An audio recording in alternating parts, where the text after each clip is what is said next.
यह chapter rich dad poor dad के author Robert Kiyosaki ने लिखा है, जिसमें वो हमें यह बताएंगे कि उन्होंने अमीर बनने की शुरुआत कहाँ से करी। Audio book by millionaire minds. एक दिन जब मैं अपने अमीर डैडी के घर से वापस लौटा तो मुझे जैसी उम्मीद थी, मेरे साथ रहने वाले 3 साथी बियर पी रहे थे और टेलीविज़न पर बेसबॉल शो देख रहे थे। हर तरफ पिज़्ज़ा बॉक्स और बियर कैन बिखरे थे। जब मैं साझे लिविंग एरिया से गुजरा तो वे ज़्यादा कुछ नहीं बोले। उनकी नज़रें तो टीवी सेट पर ही जमी हुई थी। जब मैंने अपने कमरे में पहुंचकर अपना दरवाज़ा बंद किया तो मैं इस बात पर कृतज्ञ था कि हम सबके कमरे अलग अलग थे। मुझे बहुत सोच विचार करना था। 25 साल की उम्र में मुझे आखिरकार कुछ बातें समझ में आई जो मुझे 9 साल की उम्र में समझ नहीं आई थी। वह उम्र जब मैंने पहली बार अमीर डैडी के साथ काम करना शुरू किया, मुझे एहसास हुआ कि मेरे अमीर डैडी ने दौलत की बहुत ठोस नींव रखी थी और इसके लिए बरसों तक कड़ी मेहनत की थी। उन्होंने शहर के एक गरीब इलाके से शुरुआत की थी। वे मितव्ययिता से जिए थे और उन्होंने जायदाद खरीदी थी और अपनी योजना पर कड़ी मेहनत की थी। अब मैं समझ गया था कि अमीर डैडी की योजना बहुत दौलतमंद बनने की थी। जब माइक और मैं हाई स्कूल में थे तो अमीर डैडी ने अपना दांव चला और हवाई इलाके के कई टापुओं में विस्तार किया, कारोबार खरीदे तथा अचल संपत्ति खरीदी। जब माइक और मैं कॉलेज में थे तो उन्होंने बहुत बड़ा दांव चला और होनोलुलु तथा वाइकिकी की कंपनियों में प्रमुख निजी निवेशकों में से एक बन गए। जब मैं वियतनाम से मरीन कॉर्प के लिए उड़ानें भर रहा था तब उनकी दौलत की नींव बन रही थी। यह एक मजबूत और दृढ़ नींव थी।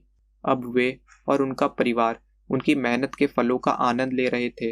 एक बाहरी टापू के गरीब इलाकों में रहने के बजाय वे होनोलुलु के सबसे समृद्ध इलाकों में रह रहे थे। वे सिर्फ ऊपर से ही नहीं अमीर दिखते थे, जैसा कि उस इलाके में रहने वाले कई लोग दिखते थे। मैं जानता था कि माइक और उसके डैडी अमीर थे क्योंकि उन्होंने मुझे अपने ऑडिट किए हुए वित्तीय विवरण दिखाए थे। यह अवसर बहुत कम लोगों को मिलता था। दूसरी ओर मेरे अमीर डैडी की नौकरी उसी वक्त छूटी थी। वे राज्य सरकार की सीढ़ी पर चढ़ रहे थे, लेकिन फिर वे हवाई राज्य को चलाने वाले राजनीतिक अकाओं की नज़रों से गिर गए। मेरे डैडी ने हर वह चीज़ खो दी जिसे हासिल करने के लिए वे काम कर रहे थे।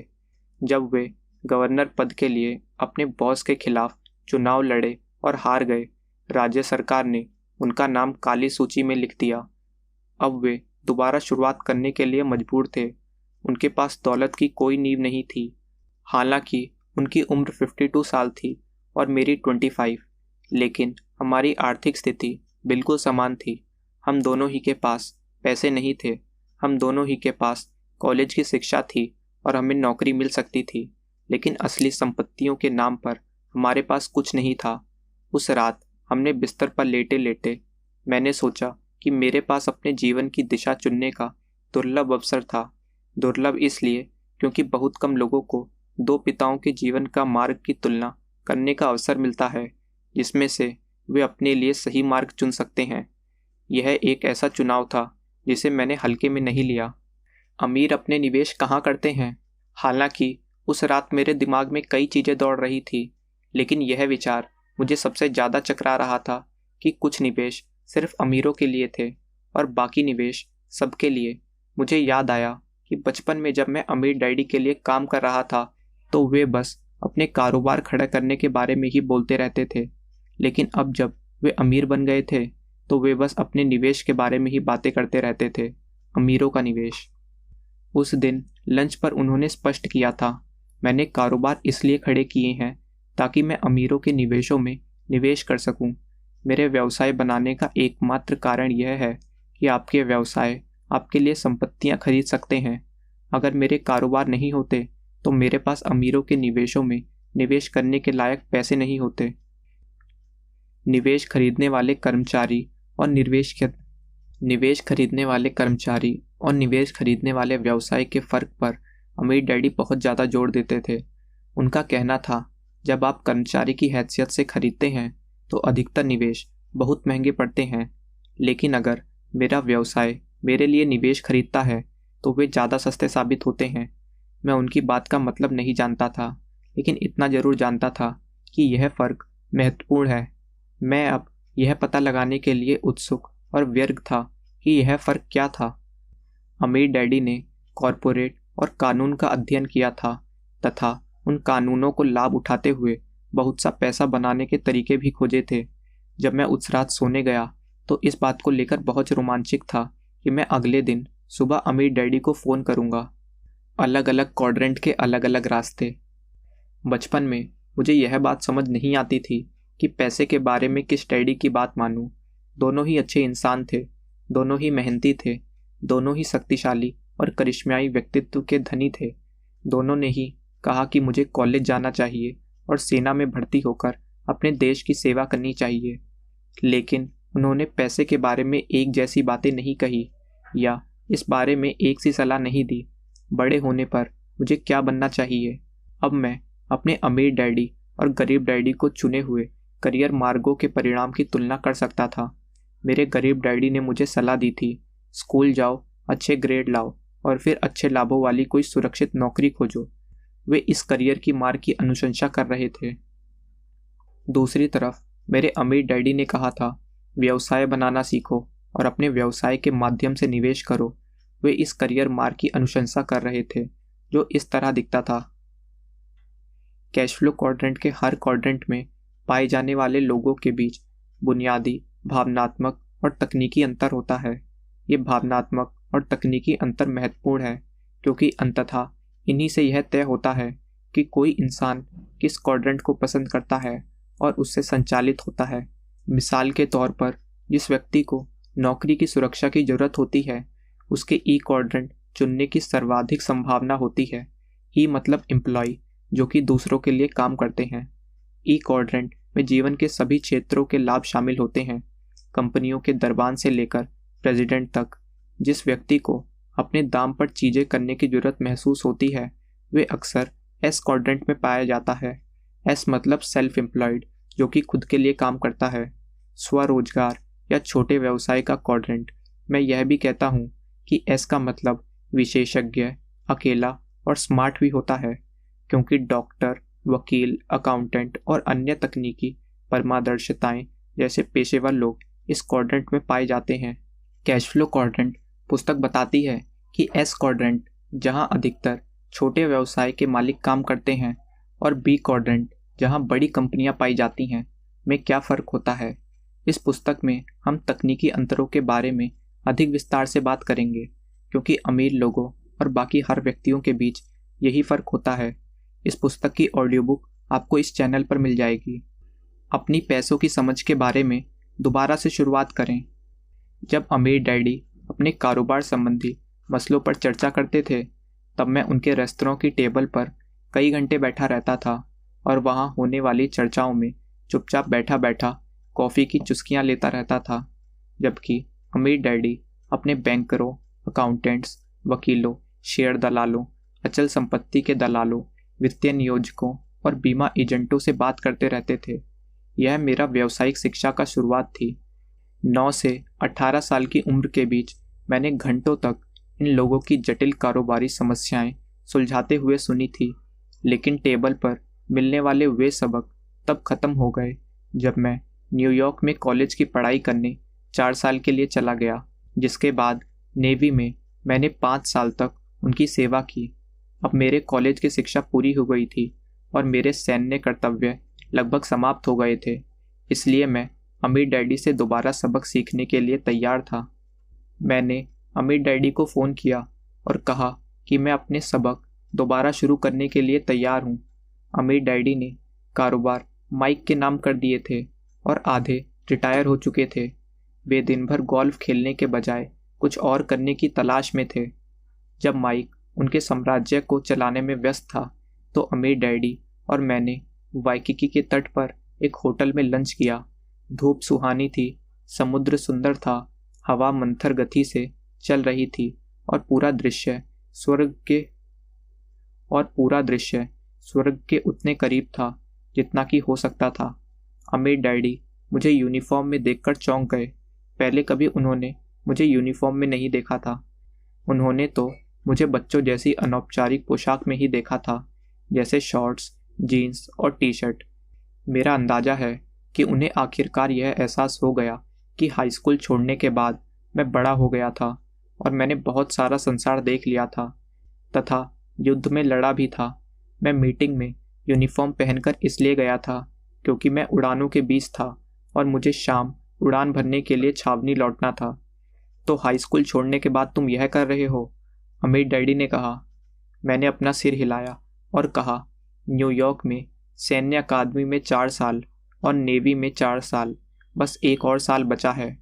मुझे तुम पर बहुत गर्व है, अमीर डैडी ने कहा। धन्यवाद, मैंने जवाब दिया, लेकिन सेना की यूनिफॉर्म से बाहर निकलना अच्छा रहेगा। यह सचमुच मुश्किल होता है जब युद्ध की खिलाफत करने वाली हिप्पी और बाकी लोग आपकी ओर देखकर थूकते हैं या आपको घूरते हैं या बच्चों का कातिल कहते हैं। मैं बस यही उम्मीद कर रहा हूँ कि हम सभी के लिए अच्छा रहेगा अगर यह जल्दी से ख़त्म हो जाए। मुझे इस बात की बहुत खुशी है कि आपके बेटे माइक को इसमें नहीं जाना पड़ा, अमीर डैडी ने कहा। वह तो सेना में नाम लिखाना चाहता था, लेकिन खराब सेहत के कारण उसे बाहर रहना पड़ा। वह खुशकिस्मत था, मैंने जवाब दिया। इस युद्ध में मैंने कई दोस्त खो दिए। माइक को भी खोना बहुत बुरा लगता। अमीर डैडी ने अपना सिर हिलाया और पूछा, तो अब तुम्हारा सैन्य अनुबंधन अगले साल पूरा होने वाला है। इसके बाद तुम्हारी क्या योजनाएं हैं?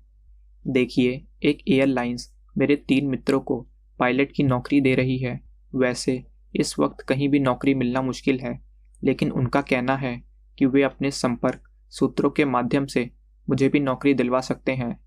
तो तुम एयरलाइन की नौकरी करके विमान उड़ाने के बारे में सोच रहे हो? अमीर डैडी ने पूछा। मैंने धीरे से सिर हिलाया। देखिए, मैं इस वक्त भी यही तो कर रहा हूँ, इसी बारे में सोच रहा हूँ। इस नौकरी में तनख्वाह अच्छी है, लाभ अच्छे हैं और इसके अलावा मेरे उड़ान का अनुभव भी काफ़ी अच्छा रहा है, मैंने कहा। युद्ध में विमान उड़ाने से मैं काफ़ी अच्छा पायलट बन गया हूँ। अगर मैं किसी छोटी एयरलाइन के साथ 1 साल उड़ लूँ और थोड़ा मल्टी इंजन अनुभव हासिल कर लूँ तो मैं किसी बड़ी एयरलाइन में नौकरी करने के लिए तैयार हो जाऊँगा। तो तुम्हारे ख्याल से तुम यही करने जा रहे हो? अमीर डैडी ने कहा। नहीं, मैंने जवाब दिया। मेरे डैडी के साथ जो हुआ और माइक के घर पर आप दोनों के कल लंच पर बातचीत हुई, उसके बाद तो नहीं।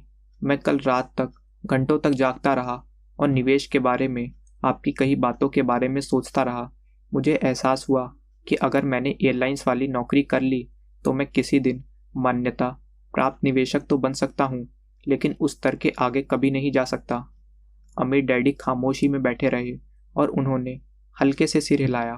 फिर वे धीमी आवाज में बोले, तो मैंने जो कहा था वह तुम्हारे अंदर उतर गया? बहुत ज़्यादा, मैंने जवाब दिया। आपने बचपन में मुझे और माइक को जो सबक दिए थे, मैं उन पर अब विचार कर रहा हूँ। अब मैं वयस्क हो गया हूँ और उन सबकों में मुझे नया अर्थ नज़र आने लगा है। और तुम्हें कौन सा सबक याद आया? अमीर डैडी ने पूछा। मुझे याद है कि आपने हर घंटे 10 सेंट की नौकरी वापस ले ली थी और मुझे मुफ्त में काम कराया था, मैंने जवाब दिया। तनख्वाह का आदी ना होने का यह सबक मुझे अभी भी याद है। अमीर डैडी हंसे और बोले, काफ़ी मुश्किल सबक था। हाँ, वह बात तो है, मैंने जवाब दिया, लेकिन यह बेहतरीन सबक है। मेरे डैडी तब आप पर बहुत नाराज़ हुए थे, लेकिन अब वे 52 साल की उम्र में तनख्वाह के बिना जीने की कोशिश कर रहे हैं। वह सबक सीखते समय मेरी उम्र सिर्फ 9 साल की थी। कल माइक के घर लंच करने के बाद मैंने संकल्प लिया है कि मैं नौकरी की सुरक्षा से चिपककर अपनी ज़िंदगी नहीं गुजारना चाहता, सिर्फ इसलिए क्योंकि मुझे तनख्वाह की ज़रूरत है। इन सब बातों की वजह से मुझे नहीं लगता कि मैं एयरलाइंस वाली नौकरी करना चाहता हूँ। इसलिए मैं यहाँ आज आपके साथ लंच कर रहा हूँ।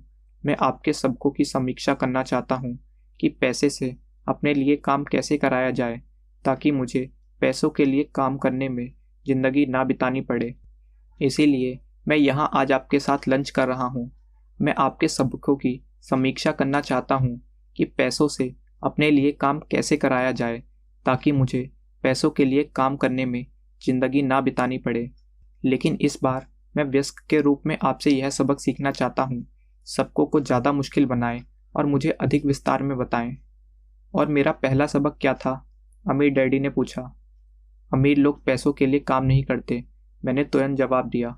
वे जानते हैं कि पैसे से अपने लिए काम कैसे कराया जाए। अमीर डैडी के चेहरे पर एक मुस्कान खिल गई। वे जानते थे कि मैंने बचपन के वर्षों में उनकी बात गौर से सुनी थी। बहुत बढ़िया, उन्होंने कहा, और यही निवेशक बनने का आधार है। सारे निवेशक सीखते हैं कि पैसे से अपने लिए कड़ी मेहनत कैसे कराई जाए, और यही बात मैं सीखना चाहता हूँ। मैंने धीरे से कहा, मैं सीखना चाहता हूँ और आपका दिया ज्ञान अपने डैडी को भी सिखाना चाहता हूँ। वे इस वक्त बहुत बुरे हाल में हैं और 52 साल की उम्र में दोबारा शुरू करने की कोशिश कर रहे हैं। मैं जानता हूँ, अमीर डैडी ने कहा, मैं जानता हूँ। इस तरह एक धूप भरे दिन जब सर्फिंग करने वाले गहरे नीले समुंदर की सुंदर लहरों पर सवारी कर रहे थे, निवेश पर मेरे सबक शुरू हो गए। सबक 5 चरणों में थे।